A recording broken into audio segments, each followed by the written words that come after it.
Ladies and gentlemen, you welcome to this edition of the bilingual newscast on Equinox Television, live from our headquarters in Cameroon's economic capital, Douala. In this bilingual edition of the news, as a result of the head of state's address to the nation to young people, today is being presented to you by Babila Jonathan and Cedric Nufele. Good evening, Cedric. Bonsoir Jonathan Babila, bonsoir à tous. À la une de ce journal, le faible taux de participation aux élections législatives et municipales, malgré des statistiques sur un taux d'abstention record. Statistiques non officielles, le gouvernement soutient mordicus qu'il y a une mobilisation massive des Camerounais électeurs durant cette journée du vote du 9 février 2020, journée consacrée à l'élection des députés et des conseillers municipaux.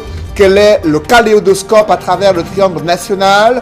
Où en est-on avec le dépouillement des votes et les partis politiques qui s'étripent déjà sur les résultats de ce double scrutin législatif et municipal non officiel? Nous en parlerons dans ce journal. And contrary to government's declaration in which the Minister of Territorial Administration, Atanganji Paul, says that there was a massive turnout across the country, notably in the 360 councils or subdivisions in the country's figures and the facts streaming into our studio indicate that the elections did not take place in many parts of Anglophone Cameroon, and the turnout was very low. In this newscast, we shall also tell you about irregularities that marked the municipal and legislative elections in some parts of the country, and the results are being awaited. Et nous sommes à quelques heures du discours du chef de l'État à la jeunesse.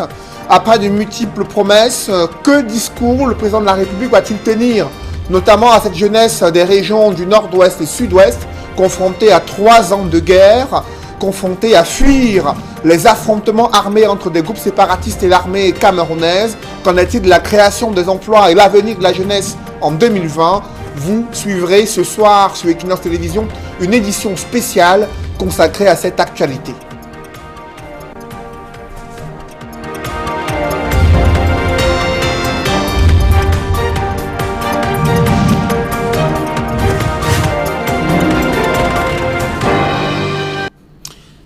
Thanks, ladies and gentlemen, for joining us in this edition of the news on Equinox Television. We're going to begin right away. One of the crisis-hit Anglophone regions of the Republic of Cameroon, the southwest region of the country, where many Cameroonians of voting age could not take part in yesterday's municipal and legislative elections in the country as a result of the Anglophone crisis and, of course, the insecurity and uncertain socio-political climate reigning in the two Anglophone regions of the country, and in contradiction to government's declaration in which the Minister of Territorial Administration, Atanganji Paul, said that there was a massive turnout in the 360 subdivisions of the country, including in the northwest and southwest regions of the country. Facts and figures streaming into our newsroom indicate that in many parts of the two Anglophone regions of the country, the municipal and legislative elections did not take place. Derek Jato reports on Boya. Critics say the reason for the poor turnout at the polling stations by electorate in Anglophone Cameroon can be better explained by anyone, especially in the northwest and southwest regions of the country. And whatsoever the reason is, 99% centers around the Anglophone crisis. First, the threat from the separatists, who did not only kick against the elections but also went ahead to impose a lockdown. And the gunshot heard in the early morning of February 9 seemed to have been one of the warning signals that make many electorate to say our life first, and they stayed at home in places like Boya, Moyoka and Komba. Some might have loved to come and cast their vote, but unfortunately are either displaced from their region and from their voting centers. To others, the voting exercise was of no need. To this school of thought, voting or not will not change a thing. And those who came out and demonstrated their civil right in the days ahead will see their new leaders into office as councillors or members of parliament. And as to whether the voting process was free, fair and transparent remains another question. Now to the northwest region of the Republic of Cameroon, one of the two Anglophone regions hit by socio-political and security crisis for close to 3 years. Today, reporter Frederick Takang is on standby to give us updates on the participation, the level of participation in the municipal and legislative elections in Cameroon yesterday. And he indicates that the elections did not take place in many parts of the two Anglophone regions. Many of the villages that have been deserted, many of the villages that were under the yoke of the separatists and military gun battles. Details coming up. Yes, for now, some polling stations have already opened their doors. Polling center, especially because many polling stations were gathered in various areas to form what we call polling center. Like for example, where I am at the government primary school Old Town, we have 64 police stations who form what we call a polling center here. And also I visited upstation where the governor is about to vote, and there are quite some few inhabitants who are lined up and then trying to see that they can cast their vote. Around Bamenda is quiet. The town is deserted. They are still waiting to see if inhabitants will come back to vote. And we can see also around police station that there are a lot of security policemen and military were deployed to make sure that they secure the process of voting today. The Northwest region has 6,400 electors, and normally if it were polling station would have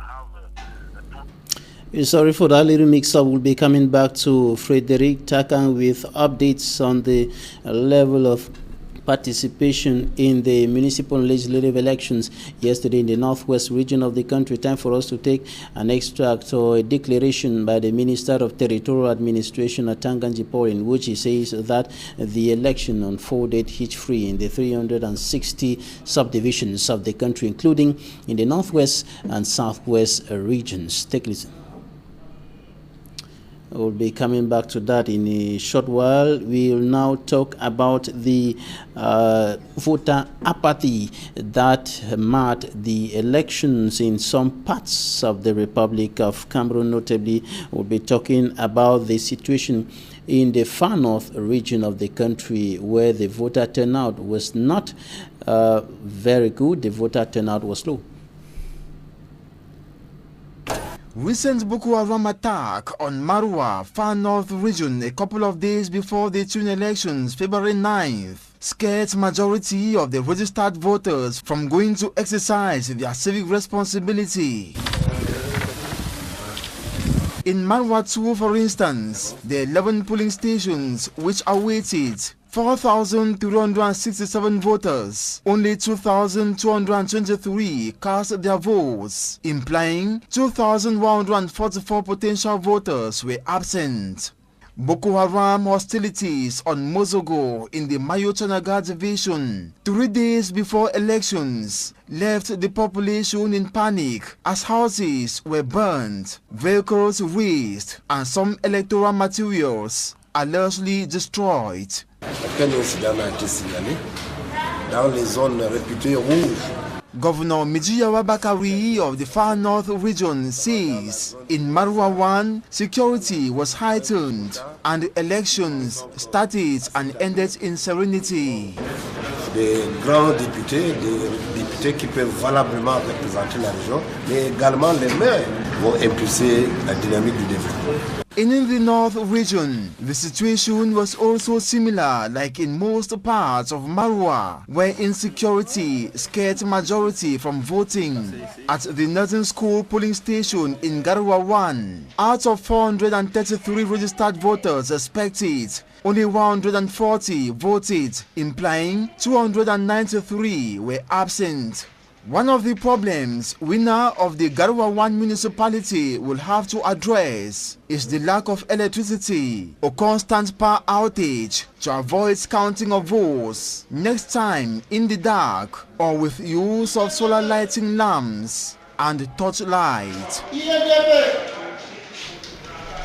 From the far north region, we go back to Frederick Takan in the northwest region. He has updates on the level of participation in the municipal and legislative elections in the northwest region of the country. Frederick. Thank you very much. The turnout in the northwest region was very low for these legislative and municipal elections. Many inhabitants did not take part in the vote because of threat by separatist fighters and also because of the distance between their residence and the polling station. Also, the ghost town declared by separatists contributed a lot to the low turnout. Note that compared to the last presidential election, the turnout will be a little bit higher, more than 5%. That was the number or the figure recorded. Sorry for the abrupt end of that report. That was Frederick Takan, a reporter in the northwest regional chief town, Bamenda, with some statistics on the level of participation of the population of the crisis-hit region in the municipal and legislative elections in Cameroon yesterday. Now, coming up, we talk about some irregularities in some parts of the country. Should be noted that irregularities were recorded in several polling stations in the littoral, in the center, and of course other parts of the country. And now we're taking you to a day to tell you about irregularities that marked the elections in that part of the littoral region. Immaculate Fokwe has more. Inhabitants of Ezeka in the Nyankele division, center region of Cameroon, denouncing some irregularities witnessed in one of their polling stations. A great number of persons who voted here are charlatans. They left their different localities to come and vote here. Many of them were voting for the ruling CPDM party. Some of the electorates described the identification process as inadequate. They needed to call on the chief of the village or maybe the quarter head so they could confirm that those voting are people from that locality. The Sanaga Maritime Division equally witnessed some irregularities, though it was later addressed by the authorities. Everything went well on the field. Of course, there has been some misunderstanding concerning many candidates who were trying to convince some voters, and many of them were doing the activities around the voting polls. So that was one of the points that wanted to bring to cause trouble in the area. But finally, dialogue prevailed, and all those people understood that they need to calm down. The senior divisional officer for Day 1 congratulated the population for their massive turnout.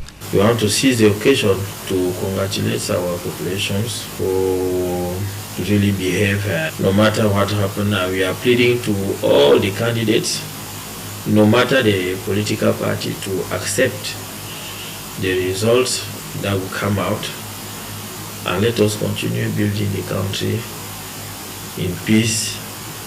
Militants and candidates who participated in the elections are anxiously waiting for the proclamation of results.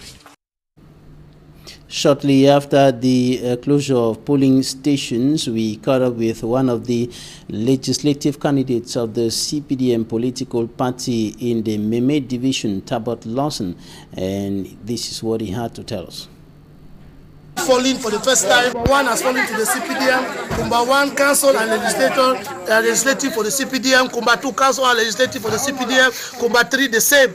We are not publicizing results, but we are saying that by the progression from the field and from the preserve with us, we have won.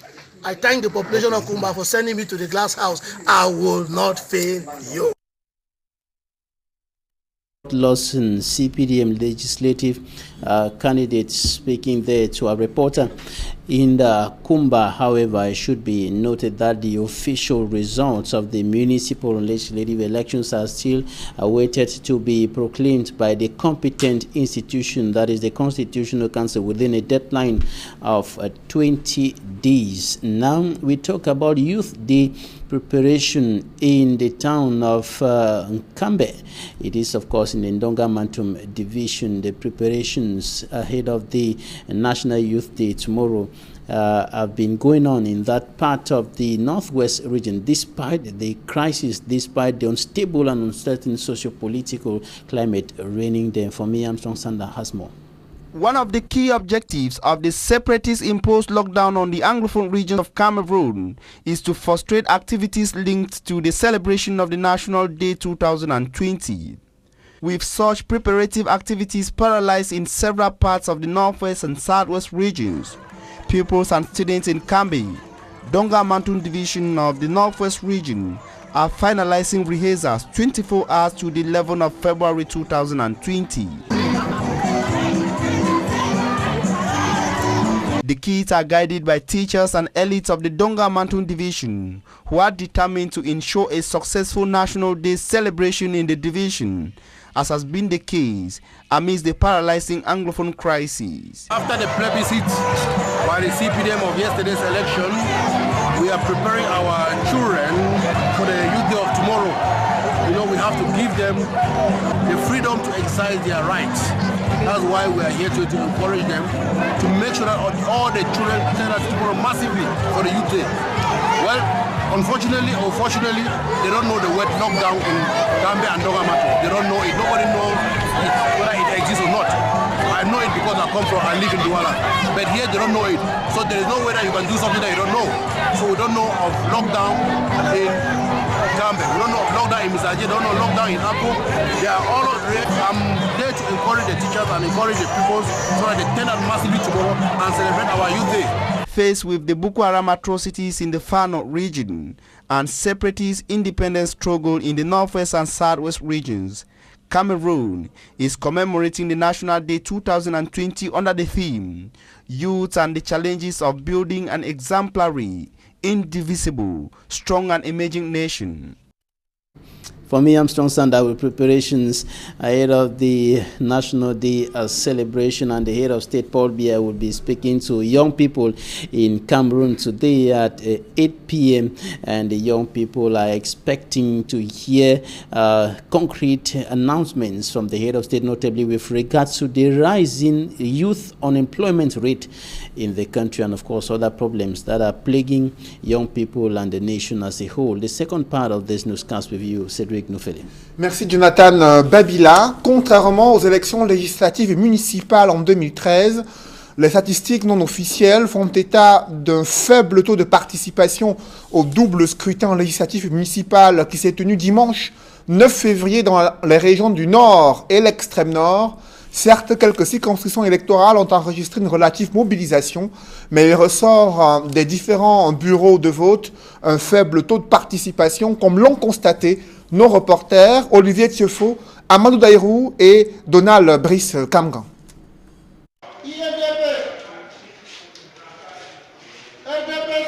Dans ce centre de vote de l'école des infirmiers à Garoua 1er dans la région du Nord, le dépouillement commence après 18 heures. En l'absence de l'énergie électrique, le décompte se fait dans le noir. Les lampes torches sont sollicitées pour l'éclairage. L'engouement des électeurs a été faible dans l'ensemble de la région. Dans ce bureau de vote, par exemple, 140 personnes ont accompli le devoir civique, alors que 433 électeurs étaient attendus. Dans cet autre bureau de vote, 139 votants ont été enregistrés contre 381 électeurs espérés. Aux législatives, 4 formations politiques se disputent le siège de députés dans le département de la Benoué, le RDPC, le FSNC, l'ADD et l'UNDP. Au municipal, ce sont 3 partis politiques qui sont en course à Garoua 1er, le RDPC, le FSNC et l'UNDP. Dans la région de l'extrême nord, la mobilisation de l'électorat dimanche a été relativement en hausse. Dans l'arrondissement de Dagala, le centre de vote de Kaeo a vu passer quelques 1200 personnes sur 3000 attendus. Le maire de Mawa 1er affronte cette liste concurrente au municipal. C'est un sentiment de satisfaction de l'avoir d'abord accompli, mais aussi de savoir que les choses se déroulent dans de très très bonnes conditions. Les gens vont accomplir leur devoir et c'est tout à fait normal. Le vote il est secret et nous resterons à attendre les résultats parce que l'esprit de fair play prévaut ici à Maroua 1er. Le gouverneur de la région de l'extrême nord, Midiawa Bakari, a voté au centre de vote de ses services. L'autorité administrative indique que le double scrutin s'est déroulé dans la sérénité dans l'ensemble de la région, y compris dans l'arrière-pays. À cette allure, nous aurons des grands députés, des députés qui peuvent valablement représenter la région, mais également les maires qui savent ce qu'ils font et qui vont impulser la dynamique du développement. Au nord et à l'extrême nord, les élections municipales et législatives n'ont pas connu de forte mobilisation des citoyens, deux régions à forte démographie. Dans l'attente des résultats officiels de ces élections législatives et municipales, les partis politiques de l'opposition et ceux du parti au pouvoir s'étripent sur les déroulements du dépouillement des bulletins de vote, notamment dans la région de l'Ouest où la municipalité de Bafoussam 1er est au centre des batailles entre le SDF et le RDPC. D'autres formations politiques ont relevé plusieurs irrégularités ayant entaché quelque peu ce double scrutin législatif et municipal. On fait le point avec Leclerc Sakem. La vie a repris son cours normal dans la région de l'Ouest au lendemain du double scrutin municipal et législatif. La nuit a été longue après la fermeture des bureaux de vote. Les partis politiques ayant pris part au double scrutin se sont déportés dans leur QG pour exploiter les données. Les uns et les autres s'appliquent sur quelques équations mathématiques. Nous sommes en train de compiler nos résultats. Les premières tendances sur le terrain ne nous donnent pas favoris. Nous gardons la foi quand même. Nous sommes persuadés d'avoisiner le pourcentage requis par la Commission nationale. Nos scrutateurs dans le terrain ont signalé beaucoup plus de dérangements avec les gars de l'ECAM qui les empêchaient d'entrer dans le bureau de vote en matinée. Nous étions obligés d'abandonner le quartier général pour aller sur le terrain intervenir afin qu'on les admette dans le bureau. Après, tout est rentré dans l'ordre. Si à Bafoussam 2e et 3e, c'est le calme absolu, ce n'est pas le cas pour Bafoussam 1er, où les sympathisants du Social-Démocratic Front campent devant les bureaux de l'antenne communale depuis hier et accusent le RDPC de vouloir leur voler la victoire. On a gagné, c'est là. On le laisse là. Qu'est-ce qui fait problème exactement? Qu'on déclare le vainqueur et puis que les gens partent. Et comme si ça ne suffit pas, ils rentrent dans une logique de menace et d'agression. Des gens qui viennent pour protéger les populations veulent plutôt agresser. C'est pas normal. On est là pour maintenir le calme. Nous sommes allés, nous sommes restés loin d'eux. On nous a demandé de nous retirer, nous sommes partis. Mais pourquoi est-ce qu'ils créent l'incident? Avec tous les foyers de tension qu'on a au Cameroun, mais ça suffit, on n'en a plus besoin. La compulsion des résultats que nous avons eu venant directement des bureaux de vote donne le SDF gagnant dans la commune de Bafoussam 1er avec un écart de 250 voix sur le RDPC. Mais visiblement, il paraît qu'il y a des tripatouillages qui visent à renverser cette tendance. Tout ce que nous souhaitons, nous appelons à la commission communale de supervision d'être vigilante et nous appelons à ELECAM de prendre ses responsabilités, que les résultats qui soient publiés soient les résultats conformes à la volonté des populations Bafoussam. Pour la tête de liste RDPC dans la commune de Bafoussam 1er, il ne fait plus aucun doute. Son parti a remporté les élections dans cette commune. Dans l'arrondissement de Bafoussam 1er, le RDPC a remporté dans la commune d'arrondissement de Bafoussam 1er avec un score juste avec légère différence par rapport au SDF, mais toujours est-il que nous avons remporté par un score d'environ 50,8%. Le SDF vient en seconde position évidemment avec un score d'environ 48,8%. Donc j'ai appris qu'ils sont en train de contester depuis ce matin, mais je suis surpris, puisque les procès-verbaux qui ont permis de faire le comptage sont bel et bien là et je me demande si ce n'est pas de la mauvaise foi pour eux. Jusqu'à présent, nous savons que nous sommes vainqueurs. Nous attendons la proclamation officielle. Je fais confiance aux structures qui ont été mises sur pied par le chef de l'État pour gérer élections. Les regards sont désormais tournés vers l'organe en charge des élections au Cameroun pour la proclamation des résultats.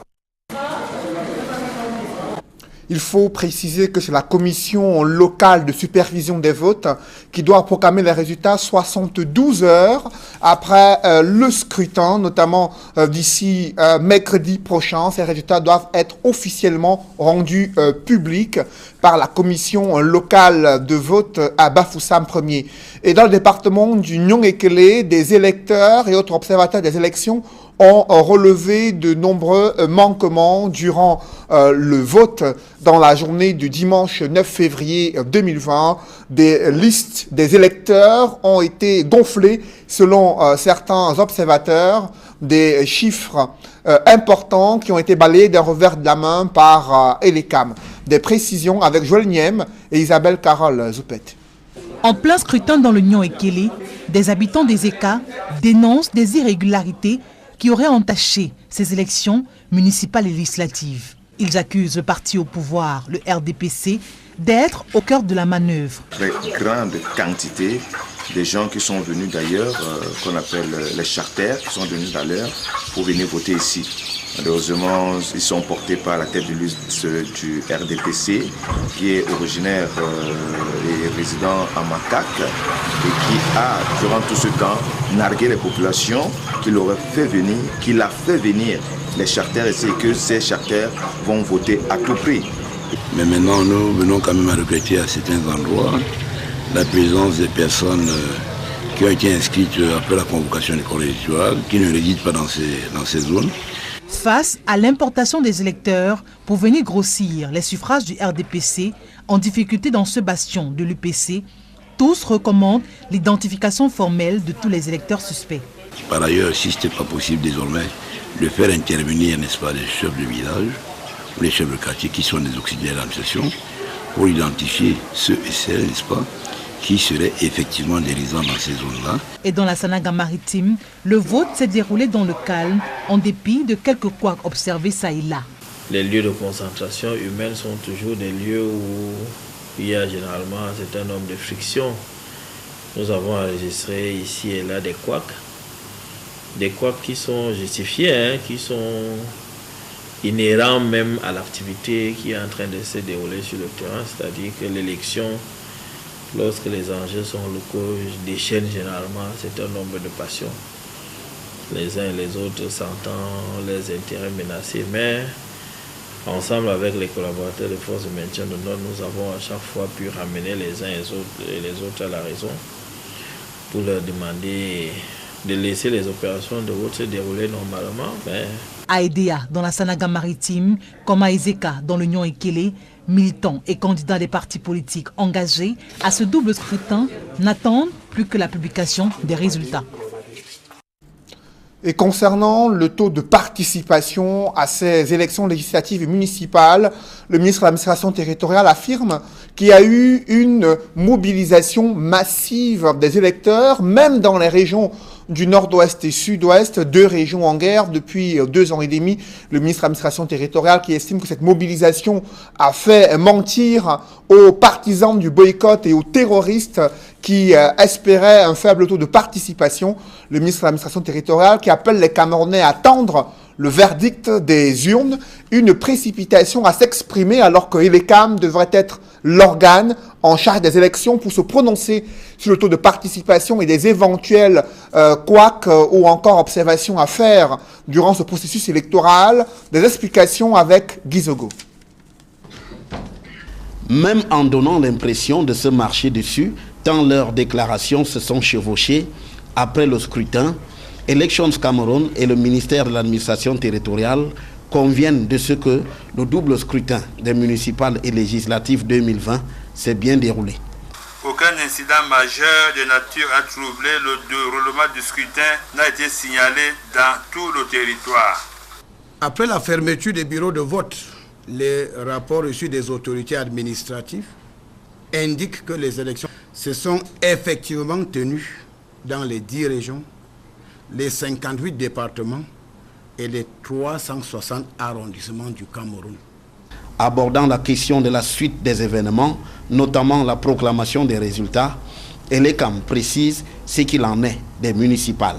Les commissions communales de supervision sont chargées de proclamer les résultats de l'élection des conseillers municipaux dans les 72 heures suivant la clôture du scrutin. Quant aux législatives, les commissions départementales de supervision sont à pied d'œuvre à ce sujet. Elles sont chargées de transmettre leurs procès-verbaux à la Commission nationale de recensement général des votes, qui à son tour transmet son procès-verbal au Conseil constitutionnel pour la proclamation des résultats de l'élection des députés à l'Assemblée nationale au plus tard 20 jours après la clôture du scrutin. De son côté, dans un registre plus politique, le ministre de l'administration territoriale ne se prive pas de brocarder les appels au boycott lancés par des partis de l'opposition, tout en affirmant le grand succès de ces scrutins dans le nord-ouest et le sud-ouest. Le mot d'ordre de boycott lancé par certains responsables des partis politiques qui en réalité ont eu peur de participer aux élections a été complètement ignoré par l'immense majorité des Camerounais. S'agissant des régions du nord-ouest et du sud-ouest, les populations sont sorties massivement pour accomplir leurs devoirs civiques dans toutes les circonscriptions administratives. Ignorant les premières données sur l'abstention, Paul Atanganji parle plutôt d'une participation massive des électeurs. Reste que les chiffres définitifs de ces scrutins confortent ou non ces déclarations. Alors que le gouvernement parle d'une participation massive des électeurs dans les régions du nord-ouest et sud-ouest, nos correspondants sur place font état d'un très faible taux de participation à ce double scrutin législatif et municipal dans les régions du nord-ouest et du sud-ouest, là où très peu d'électeurs ont fait le déplacement des centres de vote mis en place par ELECAM. Également, seuls des soldats ont été vus plus nombreux dans certains bureaux de vote dans les circonscriptions électorales situées dans les régions anglophones. À Kumba, ce sont des échanges de tirs nourris qui ont rythmé la journée des populations dans cette partie d'une localité située dans la région du sud-ouest. Néanmoins, autorités administratives affirment que les populations ont bravé cette insécurité pour exprimer et exercer leur droit de vote dimanche 9 février 2020. Et qu'en pensent les organisations internationales venues superviser et apprécier le déroulement de ce scrutin, ces élections législatives et municipales? Transparency International se prononce sur l'organisation de ces élections municipales législatives au Cameroun. On fait le point avec Guy Zogo. Au lendemain du double scrutin municipal et législatif, Transparency International Cameroun fait le bilan de ces élections en soulignant d'emblée en avoir été exclu de leur observation. Transparency International Cameroun, qui n'a malheureusement pas obtenu des autorités une accréditation pour participer en tant qu'observateur au double scrutin du 9 février 2020, a pu quand même travailler suivant ce qu'on appelle le parallel vote tabulation. Du coup, cette organisation qui indique que c'est au ministère de l'administration territoriale qu'il faut demander les raisons de son exclusion, explique avoir dû recourir à des subterfuges pour observer ce double scrutin. Notre organisation a donc pu observer de manière parallèle le dit processus dans la discrétion. Outre cette approche, d'autres observateurs de Transparency Cameroun ont intégré les délégations des ambassades du Canada et des États-Unis et ont pu travailler dans 3 régions. Dans les faits, nous avons en réalité déployé 200 volontaires dans les régions du centre, du littoral et du sud-ouest. Selon Transparency International Cameroun, c'est un bilan mitigé qui ressort de ce double scrutin. Une relative sérénité dans la participation des électeurs au vote, une transparence mitigée du fait des charters, des actes d'intimidation et des instigations au vote multiples enregistrés. Une faible participation des citoyens qui peut d'ores et déjà s'expliquer par le non-retrait des cartes d'électeurs observés dans plusieurs bureaux de vote, le manque d'engouement à participer à ces élections, la perte de confiance au processus électoral et probablement le mot d'ordre de boycott des élections lancé par certains leaders politiques. Autre point peu satisfaisant aussi, relevé par Transparency Cameroun, c'est celui portant sur l'absence des scrutateurs de l'opposition dans les bureaux de vote. Dans la plupart des bureaux, vous disiez, il y a le RDPC. Dans quelques-uns, vous voyez un SDF. Et le SDF vous dit, je suis là pour tout le centre de vote. Il vous dit pas, il va de bureau en bureau. C'est-à-dire, il est dans ce bureau 30 minutes. Il quitte, il va dans l'autre bureau, joue le même rôle de scrutateur. Il quitte, il va dans le 4e bureau. C'est pas sérieux. Ce premier bilan de Transparency International Cameroun sera davantage affiné une fois complètes les informations relatives au double scrutin du 9 février 2020. Au-delà de ces élections, le discours du président de la République qui faisait état des petits partis politiques qui ne devraient pas être écoutés en raison de leur appel au boycott, quels seront les mots du chef de l'État ce soir, après ces statistiques non officielles sur un faible taux de participation à ces élections législatives municipales? Quel message, notamment à la jeunesse camerounaise? Traditionnel discours du chef de l'État attendu autour de 20h. À suivre en direct sur Equinox Télévision, le président de la République qui va s'adresser à la jeunesse camerounaise, une jeunesse tourmentée du fait de la crise anglophone, là où elle a perdu plus de 6000 emplois du fait de cette situation de guerre contre les groupes armés séparatistes. Le président de la République qui avait invité les jeunes à sortir de la brousse pour rejoindre les centres de désarmement, démobilisation et réintégration. Que va-t-il tenir comme discours et comme promesse à cette jeunesse? Qu'en est-il de la création des emplois? Vous suivrez ce soir sur Equinox Télévision une édition spéciale consacrée à l'analyse du discours du chef de l'État dès 19h, émission présentée par Serge Alain Autou. Mais avant d'y arriver, un public reportage concernant l'esprit de créativité de cette jeunesse camerounaise. En effet, la fabrication des drones n'est plus un secret pour les jeunes Camerounais. Ils en ont mis sur pied des drones multi-usages afin de faciliter la vie dans le domaine économique, agricole et dans plusieurs autres secteurs d'activité. Reportage. Un appareil volant, sans pilote, mais plutôt télécommandé ou programmé. Il s'agit d'un drone, utilisé à diverses occasions sur les plans civils et militaires. On a des drones armés, on a des drones non armés qui peuvent servir à la surveillance, à la reconnaissance et également à la collecte du renseignement.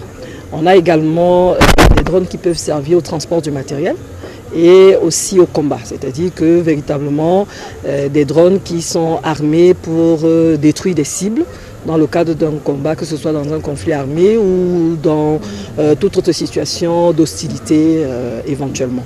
Les drones présentés à Yaoundé sont le fruit de l'imagination du jeune Borel Tagiakana, un pur produit de l'École nationale supérieure polytechnique de l'Université de Maroua. Pour pallier l'absence flagrante des industries de fabrication de drones sur le continent africain, il vient de mettre sur pied l'entreprise Tagus Drone. Tagus Drone, c'est cette entreprise, cette start-up qui fait dans la conception, la fabrication et la commercialisation au niveau africain des drones et des drones solaires. Aussi également, nous avons des logiciels d'intelligence artificielle que nous développons pour nos drones, ici afin de doter nos drones d'une intelligence, comme nous l'avons dit, et permettre à ce que nos drones soient particuliers sur le marché. 4 modèles de drones sont fabriqués ici, dont les 2 premiers, SR-21 pour la surveillance et la reconnaissance et Akevake spécialisé dans le transport. Avec un logiciel de surveillance de reconnaissance faciale, le drone, lorsqu'il survole, il peut prendre des images. Il envoie ces images et à partir de notre logiciel, on peut reconnaître les personnes prises par le drone. Ensuite, nous avons notre modèle Akevaka qui est un drone de transport d'équipements médicaux qui va permettre d'alimenter les différents centres de santé reculés en poche de sang, en vaccin, ceci afin de pallier à cet inconvénient majeur qui réside en Afrique, qui est celui de l'accessibilité difficile de certains centres de santé.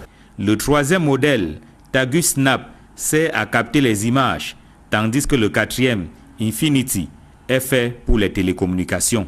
Nous avons aussi le 3e modèle, le Tagus Snap, qui est un modèle de prise d'image aérienne dans Son utilité, c'est de voler, de prendre des images qui peuvent servir à la cartographie et autres. Le dernier modèle Infinity, c'est un modèle de télécommunication qui peut servir à amplifier le réseau, ici afin de permettre d'alimenter une zone non couverte en réseau mobile ou en réseau internet, de permettre que cette zone-là où le drone survole, de pouvoir partager le réseau mobile. Les drones fabriqués par Tagus Drone sont destinés aux institutions telles que l'armée et les formations sanitaires, mais aussi au grand public, à condition de se soumettre à la réglementation en vigueur. Il faut se rassurer qu'effectivement l'utilisation des drones se fasse conformément à la réglementation et dans tous les domaines. Dans le secteur de l'aéronautique par exemple, vous savez que ce sont des engins volants tout comme des aéronefs et qu'il peut y avoir des collisions en l'air, qu'il peut y avoir également des utilisations à des fins malveillantes et il faut éviter qu'on puisse arriver à ce genre de situation. Donc la réglementation est importante à la fois au plan national mais également au plan international. Alors que le continent africain fait face au manque criard d'infrastructures de transport et au coût élevé des déplacements, l'utilité des drones n'est plus à démontrer. Borel Tagia Kana offre une solution à travers Tagus Drone. Mesdames, messieurs, c'est la fin de cette édition bilingue de l'information sur Equinox Télévision. Nous vous rappelons un rendez-vous à ne pas manquer ce soir, édition spéciale consacrée à l'analyse du discours du chef de l'État, mais avant, analyse de ce double scrutin législatif municipal, la leçon de ces élections législatives et municipales tenues le 9 février 2020, au terme desquelles un faible taux de participation a été relevé, statistiques non officielles compilées à travers le triangle national. Ne manquez pas le rendez-vous avec Serge Alain Ortou et ses invités sur le plateau d'Equinox Soir en mode édition spéciale. C'est la fin de ce journal, Jonathan Babila. Right, Cedric, thanks. Dear viewers, for staying with us.